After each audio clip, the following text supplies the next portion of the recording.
Hi everyone, this is Caly with craftandcaly.wordpress.com. So I'm super excited today because I finally got the Photo Fuse tool by We Are Memory Keepers, now combined with American Crafts. So I've seen tons of cute cards made with the Photo Fuse tool, and I went ahead and got it, and I was holding off for a good sale, and I was hoping that eventually it would get sold in Michael's and Joann's and use a 40% off coupon, but I couldn't wait any longer. Anyway, I am storing it in a wood block or a wood mount Stampin' Up! Case. So it's nice and thick and it's perfect for this.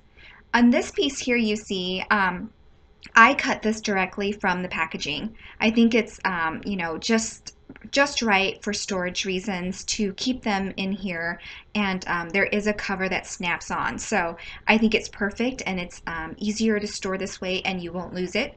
I see some people using little sash bags to store it in, or a Ziploc bag, which works too.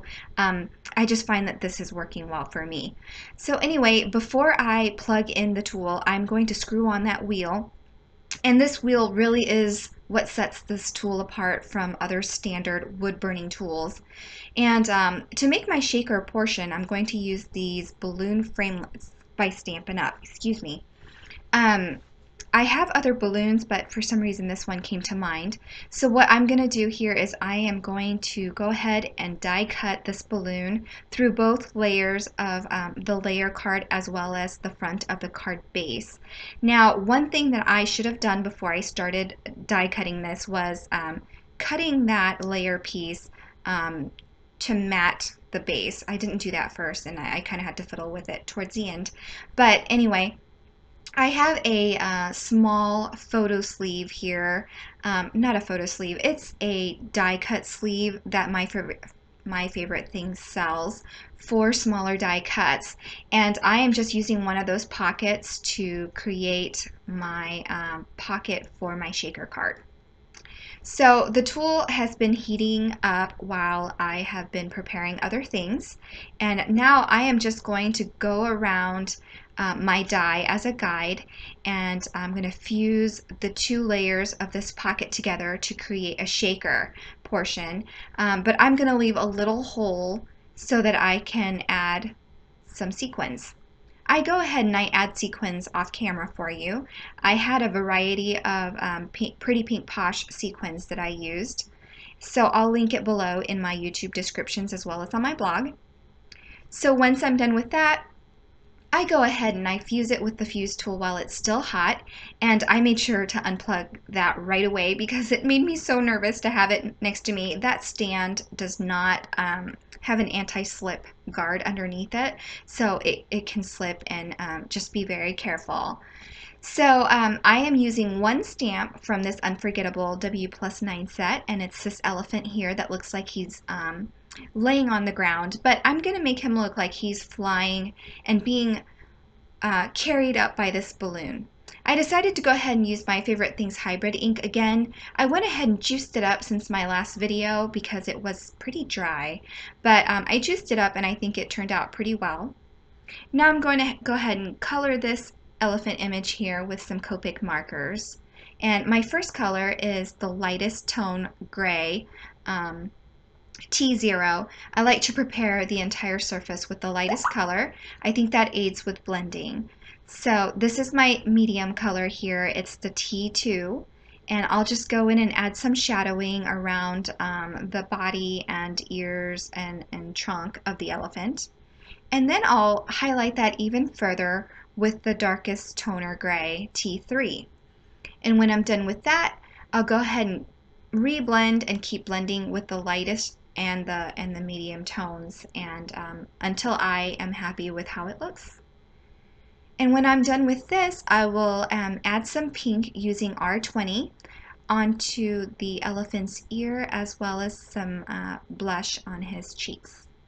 And I just love elephants, and this one is so cute. I decided also that this elephant needed to have a party hat. So I used some Stampin' Up! Ink, and I believe it was Perfect Plum that I used, to stamp a party hat from the same stamp set onto the elephant's head. So the elephant there is so cute, and I love the blush. I am learning to love adding that to every critter and animal image that I am coloring, which a lot of other card makers do as well. So these stars are also in this stamp set, and I'm just adding a few colors to kind of tie in the colors from the party hat and also the blush on this elephant. And I am adding a lighter purple here, and again, these star stamps are all a part of the WPlus9 Unforgettable stamp set. I'm using a multiliner here, a Copic multiliner in 0.3, and I'm just adding a balloon string. And now I'm going to add this sentiment. It's just happy birthday, and I'll go ahead and add that to the side there where it's pretty open. Then I decided that I wanted to kind of create kind of a scenery to make it look more like he is flying. I wanted it to be more obvious. So to fill in some of that white area, I am using a little finger dauber to add color to this panel here. Usually I use Stampin' Up! Sponges, but I have been cleaning and I have no idea where I put my sponges. So I found these daubers in one of my drawers, so that's what I'm using. Use whatever you feel like and whatever you may have. But once I'm done sponging the color, I will go ahead and glue the sequins portion of the shaker to the card layer here with some multimedia matte glue.